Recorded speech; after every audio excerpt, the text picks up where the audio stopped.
Well, well, hey everyone. Thanks so much for joining today's webinar focused on cross-device compliance. I'm Ben Weichert with Catch. We're a data privacy and governance company. And as you know, on January 26th, the California AG's office announced their most recent investigative sweep, this time focused on streaming companies' compliance with CCPA and specifically the opt-out and enforcing that opt-out signal across all of a user's devices. And so it's something that we've been receiving a lot of questions about in the last few weeks. So we thought, why don't we put together a webinar? We can demystify the topic and we can get into, really from a technology and solution perspective, what are the core capabilities you need to be able to enable compliance? So I'm really excited for today's panel. We've got a really great cross-functional group here. We're going to look at this topic from the perspective of legal and privacy. We'll look at this topic from the perspective of technology and, again, building your solution. And then the final thing we'll do, we'll actually do a product demonstration at the end. We have many media and entertainment customers where we're solving this exact use case. So we'll show you what that experience looks like for consumers, and then we'll show you on the back end what that experience looks like in our solution. So really excited to introduce the panelists. And Chris, maybe we start with you, and you can tell us a little bit about your role at Kelly Dry and really your perspective on this topic. So what brings you to this topic? Yeah, thanks, Ben. It's good to see everybody or hear everybody. I'm Chris Tarbell. I'm with Kelly Dry and Warren. I'm relatively new back to private practice, but I've been practicing privacy for a long, long time. I'm definitely part of the old person privacy section of the privacy bar, and have spent a long time in-house, in particular, working with major multinational Fortune 500 companies in the privacy space. And here at Kelly Dry, I'm doing the full range of things: privacy counseling on products, services, initiatives, investigations involving enforcement of things like the CCPA, and the slew of other things that comes with a full service privacy lawyer. And yeah, really excited to be here and to get a chance to help support you guys. Awesome. Thanks, Chris. I'm excited for our conversation here in a second. Yeah, me as well. Hey, Max, same question to you. Yes. Hi, everyone. My name is Max Anderson. I'm one of the co-founders and I run product here at Catch. I would say I'm not one of the old guard privacy folks like Chris. I'm more of an ad tech marketing guy and training and trade. I spent the last 10 plus years building products that actually are designed to extract value from data. And so from that perspective, and certainly on the data management side, operationalizing privacy concerns was something that I did for GDPR at Salesforce. I ran that there. And I just find that intersection of the privacy obligations and data management kind of practitioner day-to-day a super interesting vantage point from which to have this conversation. Totally. Thanks, Max. Appreciate that. John, we'll have you round us out. Hello, everybody. John Brennan here. I am responsible for the solutions engineering team here at Catch, and I will be joining this team a little later in the call, doing the demonstration of showing how the platform supports the needs for this particular challenge. So nice to meet everyone. Perfect. Thanks, John. Let's get into the agenda. As we mentioned a second ago, we'll start with a conversation with Chris, and we'll really dig into this sweep. What do we need to know? What is some practical guidance and advice for folks on the call? Then we'll pivot and we'll talk about what are some of the key challenges with enabling this provision and what are the required capabilities? What are the required components to create a solution that actually delivers compliance? As John just mentioned a second ago, we'll do that product demonstration. And then we'll leave you with a couple key questions at the end, questions that you can ask your privacy vendors and your privacy partners to make sure that you do indeed have a robust solution that is complete and delivering compliance. So Chris, as we get into it and we're starting to get our head around the sweep and what folks need to know, maybe a good question to start is, there's so much in privacy. Maybe some folks are still just even trying to get up to speed. It's only been a couple of weeks. What are some of the key themes and key takeaways from this most recent investigative sweep? Yeah, sure. Thanks, Ben. You know, there are a few things that are certain in life, but an announced California AG sweep involving the CCPA in connection with Data Privacy Day is one of those things in life you can expect. They've done several of them. This one focused on streaming services. And, you know, everybody can read the press release that Attorney General Bonta set out, but it focused on things like enforcing cross-device opt-outs, allowing people who are in a logged-in state to be able to make a single use, as well as easy navigation to things like the privacy policy, your specific California notice of disclosure, as well as the opt-out rights and other DSAR available things that consumers have under the CCPA as amended by the CPRA. I think it's important that you can probably draw a few conclusions from this series of sweeps that the AG has done. First of all, I think it's an investigatory tool that's here to stay. Just the sheer number of these that the AG has done suggests that it's something that they think of as an important tool to not just look at individual violations and really harp on fines and those kinds of things, but as a way to actually bring the industry or industries that they're focused on forward. That's the benefit of these, is you get a large number of people and you can really hone in on ways to keep things moving and iterating, which is something that both AG Bonta as well as the CPPA has made very clear that they are interested in continuing to lead in this space. I think if you look at the themes of places that they've also sent letters out to, you can see that they're looking for areas where there is a disproportionately large consumer impact, right? So employees, mobile applications, loyalty programs, streaming services, they have been both explicit and I think implicit that these are areas where the Attorney General sees enormous consumer exposure, right? So we're not talking about very hyper-focused, weird, small things in the CCPA. These are core things that affect large numbers of consumers. That may seem obvious, but I think it bears mentioning that that's something that's important. And then another thing, and I know we're going to talk about a little bit, but I think it's very clear, like substantively, the sweeps now are not just focused on sort of check the box, hyper technical requirements. These are core consumer experience. These are about things that the AG believes consumers expect. Are you doing things that a reasonable consumer expects you to do? And so that's really where they're looking. And I think so those are some of the themes I think you can take from this recent one against the streaming services, as well as overall across the 7 or 8 that they've done over time. Yeah, Chris, wonderful summary. Thank you for that. I really appreciate you speaking to the customer experience, what we call privacy CX, because when I was reading through the sweep, I was really taken aback. The length, the specificity, right? It needs to be easy. It needs to involve minimal steps. That choice needs to be enforced across all of the devices.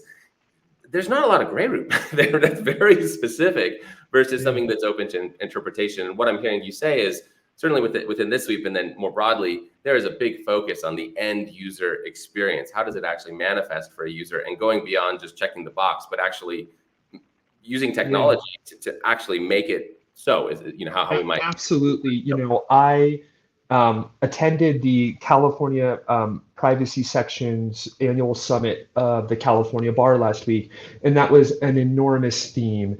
And multiple regulators were there, not just from the CCPA, but across many of the states that have state-specific privacy laws. And things like, this isn't anymore about just saying what you do. This is about doing what you say, right? So we are in an era where it's not just about, hey, did your privacy policy check the box on the categories of personal information you collect? This is about effectuating the real meaning of the law, but inside a consumer experience. So again, this isn't about lawyers just ticking off the statute and reading things. This is about taking what's in the law and actually saying, how would a reasonable consumer expect this to play out?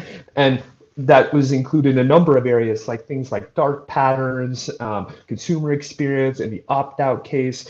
Just to give an example, for a long time, and believe me, I was there with all of you as a house lawyer dealing with this, but there's a lot of question in the industry about, for example, how to effectuate this across device. Is this really just about, using consent management tools to turn cookies off? And let me tell you, abundantly clear, that is no longer the case. Like, common technologies across devices like SDKs in your mobile, 10-foot CCTV devices, the regulatory bodies who are enforcing laws expect that these things will apply in all of these environments. And then if a reasonable consumer will come to my CCTV app and say, hey, I want to opt out, that they're not going to then get served other things, or that those are going to be effectuated in my mobile application when I'm logged in an authenticated state, because that's what they think that consumers believe. Again, I'll leave it to others to say whether that's reasonable or not, but what I can tell you is thinking about how to do your CCPA compliance from a like very material consumer centric way is super important. Perfect. I appreciate you making that point. We say this all the time. It's not just about the cookie, right? And That's you start right. thinking about the connected TV, you start thinking about the smartphone. There's not really the concept of the cookie. Sure. And the third-party cookie is getting deprecated anyway. We don't know when, but it is. So Yeah. yes, a much broader. Well, and as new technologies proliferate, like the Vision Pro has dominated the media. Exactly. We have wearable devices. As things progress like that, again, it will take time for technology to catch up to make these things work interoperability. But like that is the way regulators are viewing these things, that this is part of a connected ecosystem now, and rights have to be enforced the same way that consumers use them. And maybe a final question, and just to double click and pull on the thread you've just given us. What about, so you think about the enforcement at the device level, but then someone is probably still part of an advertising campaign in a downstream system, right? So they're still getting, ads on Facebook or TikTok or Google. So isn't there a part of this where we have to go that next step and actually do the flow down in the downstream system and say, when Ben opts out of targeted advertising, that means Ben doesn't want to be a part of, I don't want to see the ads anymore, the personalized ads across the ad ecosystem. I just want to make sure there's a link there, because we feel pretty strongly that's really yeah, definitely. This is certainly something I think that you can see in the law with the increased emphasis on like vendor review. It's a part of actually the explicit legal requirements now. But again, I think it's very clear that the ecosystem with which you have to ensure consumer rights get effectuated don't really stop at your own walls. That is something that is part of the folks that you have connected to your building. That includes downstream systems. And again, I want to recognize, again, having been in this situation before, that there are business realities to having to deal with these things. In-house teams, business lawyers have to think about priorities, engineering resources, money, all of those things. But having to prioritize in a way that makes sense. These are the things that regulators are prioritizing. This is why I think, the stuff that Catch is doing is really great to help companies enable these kinds of things, because it's hard to do it on your own. But, downstream systems, third parties with which you share data, that was very clearly an important part of what I think regulators are looking at.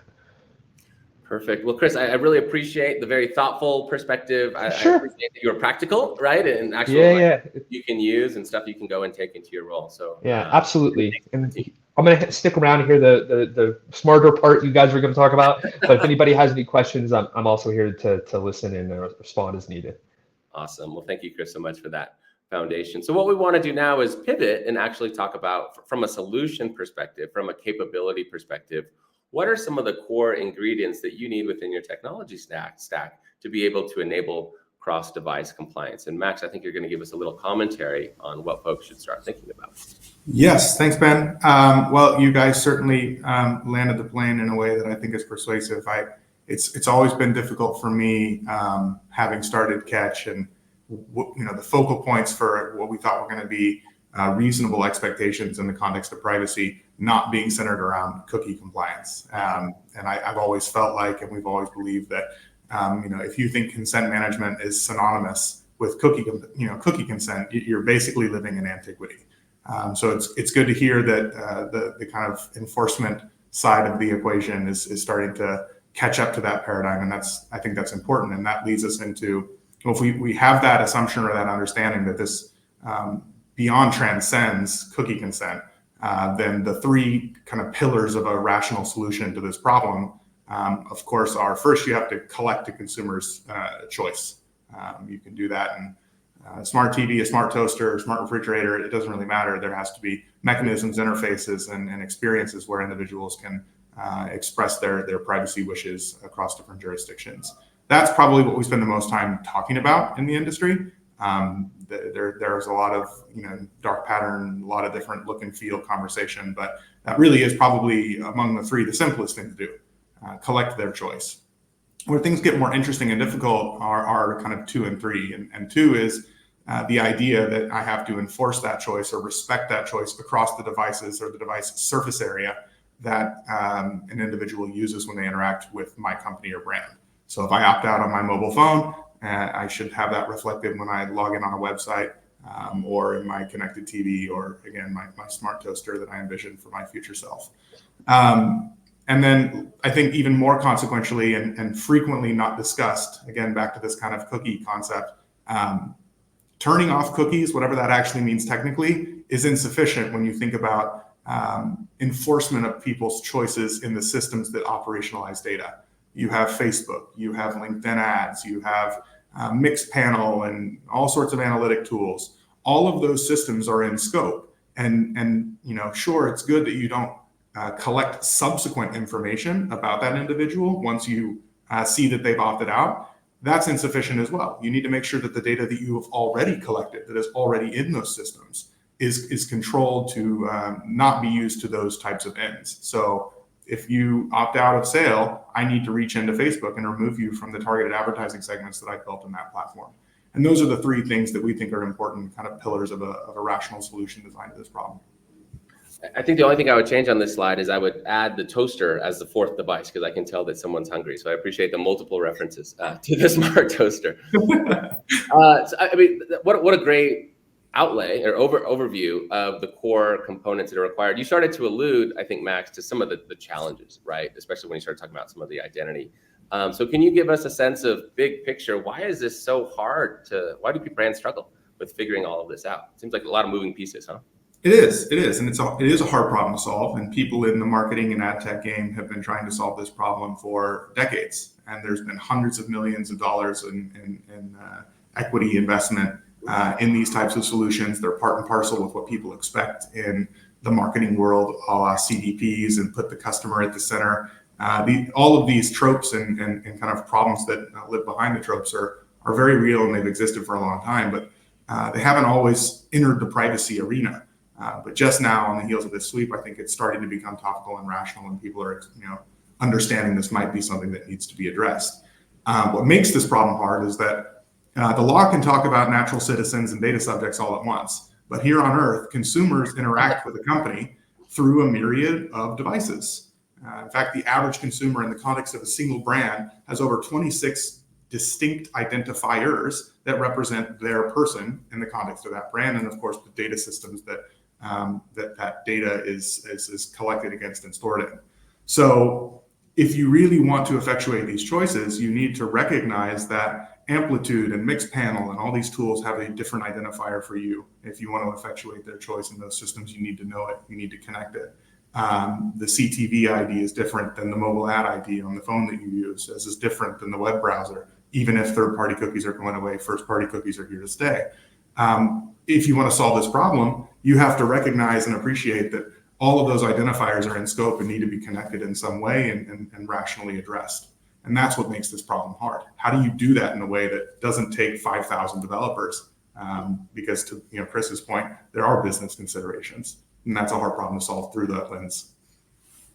Thanks, Mac. Man, I kind of like to run the numbers on the 5,000 developers just to see from a base case, but safe to assume most organizations don't have that kind of technical bench. So thanks, Max, for laying the foundation of the problem for us. What we want to do now is talk about the solution, and specifically, what are the core capabilities and requirements to enforce cross-device compliance? And so working with many media and entertainment brands, and just brands more generally that are trying to solve this, what we found is this idea of identity synchronization is really a foundational precondition to enforce cross-device compliance. And so when we talk about identity synchronization, it's really kind of two core dimensions. The first is the ability to create this identity graph. So take all of those different identifiers that Max was just talking about, the 26 or so, and start to understand them in the context of who Max is, start to reconcile them back to Max so that I really understand, okay, when I'm talking about Max, he's this amalgamation of these 26 or so different devices or IDs. The second part, once you understand who someone is identity propagation. And so identity propagation is what enables an organization to be able to take a signal coming in from that connected TV, for example, where someone says, I want to opt out of targeted advertising, and essentially translate or reconcile that to all of these different devices that don't represent or recognize that TV ID, right? So, okay, we're now in a phone, or we're in a logged in website or an app. We need some kind of translation. So we'll come back to identity propagation in a second. But just to double click on the identity graph, because this is a really core component to the solution, really what this comes down to is understanding and managing the connections and the relationships between all of these different identifiers that, quite frankly, are being updated all the time. As people engage with your products and your services, we're starting to understand new connections. So let's say someone logs into a smart TV. We say, okay, we have a TV ID, but there's also an authenticated email. That's an interesting cluster. Those start to go together. We reconcile those and say, okay, that's John, or that's Max, or that's Chris. Someone logs into a website. Okay, now we have a first-party cookie and an authenticated ID. So again, those go together, and on and on. And really what you're doing is stitching these different IDs and identities together in a way that makes them useful, in a way that provides context into who a person is, so that you can then go and enforce those choices. And the final point to make here on the identity graph is we're able to take all of those relationships between those identities and reconcile them or map them back to what we like to call a parent ID or an Uber ID, so that we can understand the totality of someone's identifiers as they're engaging with our brand across all of these different devices. So that's point one. When you start thinking about identity propagation, I now understand who the user is, and I want to update his or her choices across all of these different devices. And I'm really solving two key challenges. The first is the fragmentation challenge, which Max just alluded to. So how do I know if someone comes in through a smart TV and changes a privacy choice, that in a different environment, I'm going to go enforce that change, right? If I'm in a logged in website, for example, that website or that phone doesn't know the CTV ID. So there's some kind of foreign language translation which has to happen. And so that's where the propagation becomes so important. And we can traverse this identity graph to say that TV ID in this other context is actually XYZ. So that's how you can enforce the cross-device compliance. The second component that's really important is how you manage conflict. So when you have conflicting signals, which signal do you trust? I'll give you an example. Someone is logged in on Chrome on the browser and they opt out. The next day they come back on Safari and they opt back in. Which signal is the one to trust?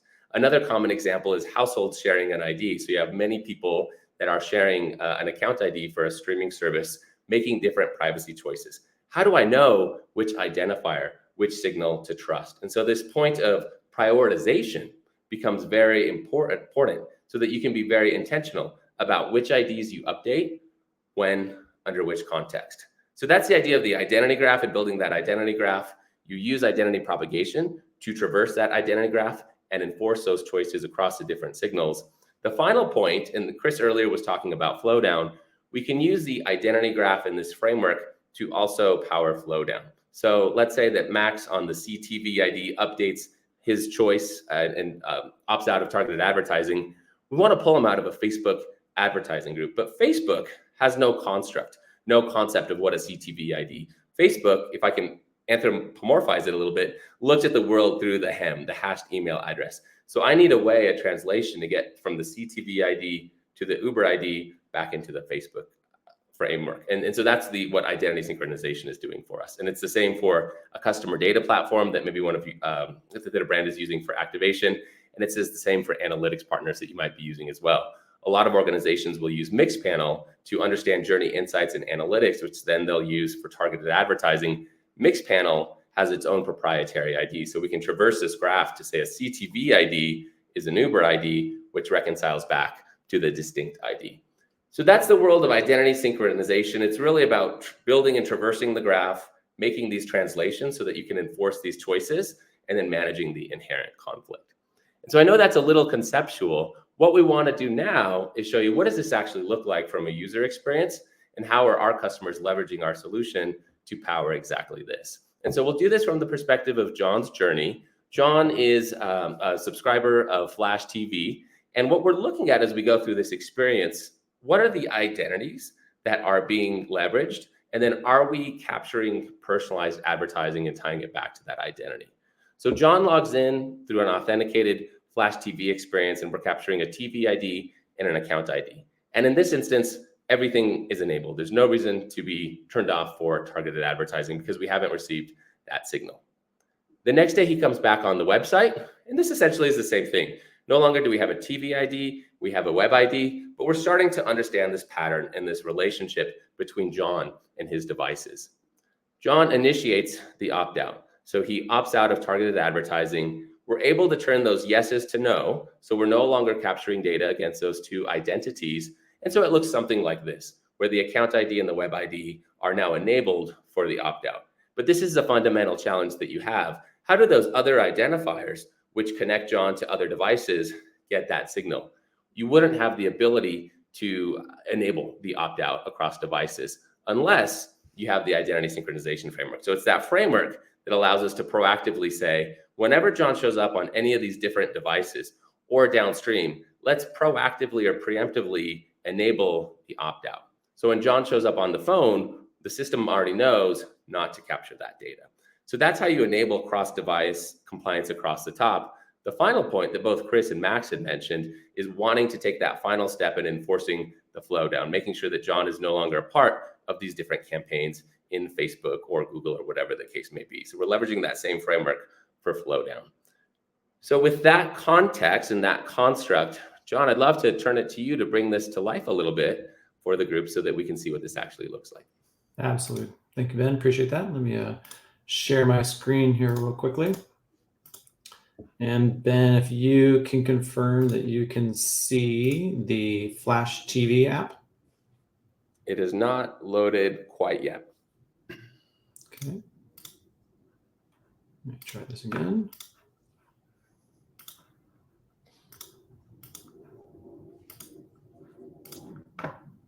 Can you see it now? Not yet. Yeah, okay. All right. Try to share again.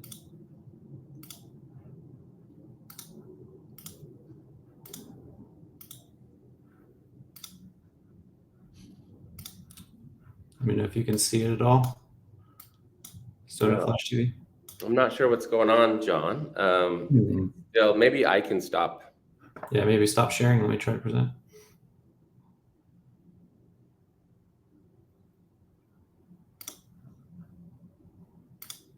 Let's try this again. It wouldn't be a proper webinar if we didn't have these conflicts. Exactly. All right. How about now? Any different? Yep, that was it. Okay, perfect. Thank you. Appreciate that. All right. So as Ben mentioned, kind of walked you through this journey I'll be taking you on. There's 3 devices, effectively, or 3 channels we'll be working on. I'll be using Apple TV. You see a mobile device as well on the right-hand side here, but then also be jumping onto a website. And the idea is to really connect all 3 of these channels and manage my privacy very seamlessly across the 3 channels. So where I'm going to start, just like in the slides you saw from Ben, is in the TV device itself. So in this case, it's the Apple TV. And we've got some applications loaded on here. First of all, Flash TV. We're going to sign in who I am. You can see some of the content here. But what I really want to do is jump in and I want to change my privacy settings. So I want to actually say, you know what, you can use my data for advertising, and I'm going to let you use my data for analytics. I find some value in that. So please feel free to leverage my data. So I'm giving the permission, I'm consenting, I'm basically opting in. When I save those settings, one of the things you'll also notice in the bottom left here is we've pulled up a little bit of the identifiers that you see. So you can see something like the email address that I've used, different IDFVs, the hashed email address. So again, this identifier, this ID starting to persist now across the different channels and devices.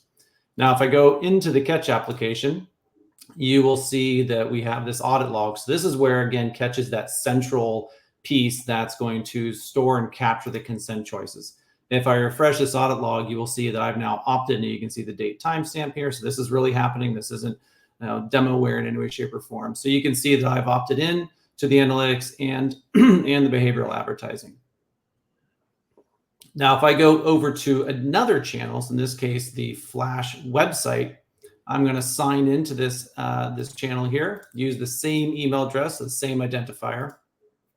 And once I sign into that, what you'll notice now is I'll be able to scroll down here, and I want to change my privacy choices. And now when I pull out the privacy choices, what you'll notice is that they've now matched what was on my TV operating system, my opting in choices here. So I want to change that. I decide, you know what, maybe I don't like you sharing my data for advertising or using information for any of your analytics. I'm going to reject all that. I'm going to opt out effectively of you being able to use my data. So what I've done now effectively is changed my choices on yet another channel. If I go back to the catch log, you can see here that we've now changed the log itself. And now catch again is managing that central perspective of all the consent choices that I'm making across the different channels. Now let's say I'm traveling and maybe I'm somewhere I want to watch something. Well, I'm going to log in and go into my mobile device here, and I'm going to pull up the Flash app itself. And I'm going to log into this application using, again, the same ID, the email address that I've been using on the other channels.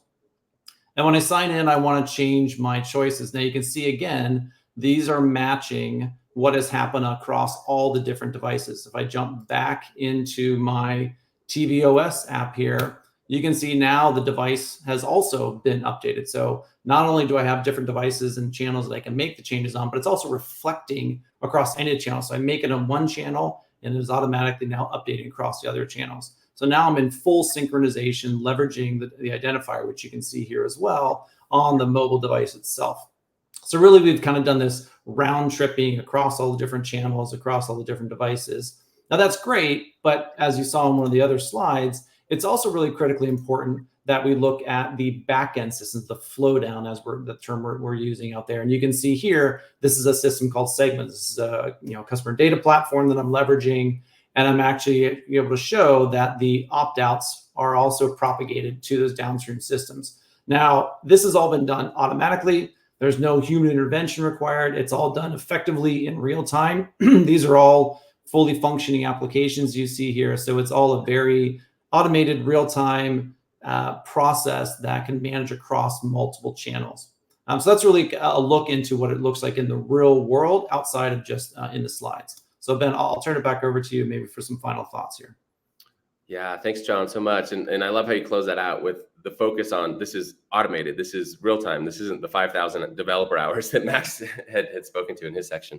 But yeah, as promised, I think there are a couple of really key considerations that we would advise you speak with your privacy partners if you're an organization that's really focused on enforcing cross-device compliance in the flowdown. The first is, as we mentioned, all of these disparate consumer IDs and identifiers. Ask the question, how are these disparate consumer identities mapped to a single or Uber account ID? What is the process for doing the stitching and connecting them all back so that I have a single view of who someone is versus a very pixelated or fragmented view? So that's the first question. The second is, when you talk about an identity synchronization framework, the question I think you need to ask is it native? Is it built in? Is it a core part of the product, or is it something that's bolted on? And equally important, is it actionable? A lot of organizations have a framework, and when you dig in and you say, well, let me understand your framework, it's a PowerPoint slide. It's an architecture slide, which is very different than having something that's automated and real-time and can actually do the work, the stitching and the traversal for you. So ask that question. Tell me more about your framework. And is it automated? Is it actionable? Or do developers have to actually write code every single time I want to update an ID or stitch an ID or add a new system? So I think that's a really important question to not just ask, but also understand the different permutations of answers. And then the final question is, how do you update downstream systems outside of IAB frameworks after that opt-out signal is received? And Max, I think you have a little color commentary you wanted to add on number 3. Yeah, I just think it's important as we have this conversation to just consider the IAB framework is outstanding, and it solves many problems for a complicated ecosystem. And given that advertising is square in the center of these type of regulation, it's important to acknowledge that.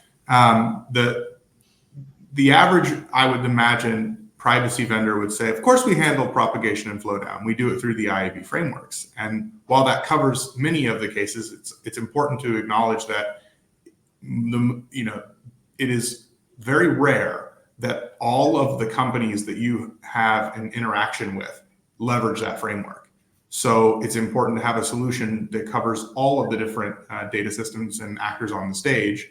And sometimes a framework like the TCF will not necessarily handle that. And furthermore, some of the ways that you need to communicate those signals don't happen in the bid stream in the way that TCF or any of the other IAB frameworks contemplate. So it's important to not just assume IAB solves all cases. That's the main point here. Yeah, I'll just add on to what Max said, Ben, too, from a legal perspective, and having been the person to have to write disclosures, the more complicated it is in practice, the harder it is to explain to consumers, right? And then you're caught within a sort of Hobson's choice of, do I have a fragmented system that works, but then how do I meet my transparency obligation? So, you know, I'm also a huge proponent of the IAB, but also thinking about how that fits within an ecosystem that you can easily explain to consumers and help them effectuate is, again, also something I think is important principle from a legal perspective to think about.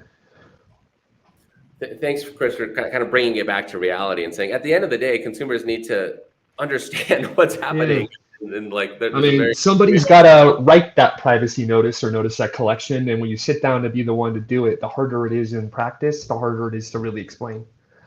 That's such a great point. Well, wonderful. I want to thank the panel. Thank you so much for your insights and your perspective. I want to thank everyone who joined us today. And of course, if you want to learn more about how we're solving this for organizations writ large, you can visit us at catch.com. You can request a demonstration. There's lots of ways to get in touch. And I know that this content will live evergreen on LinkedIn as well, so you can come back to this content as well. So thank you so much. If there's nothing else, I think we will bid you all adieu and have a great rest of your Tuesday. Thank you. Thanks all.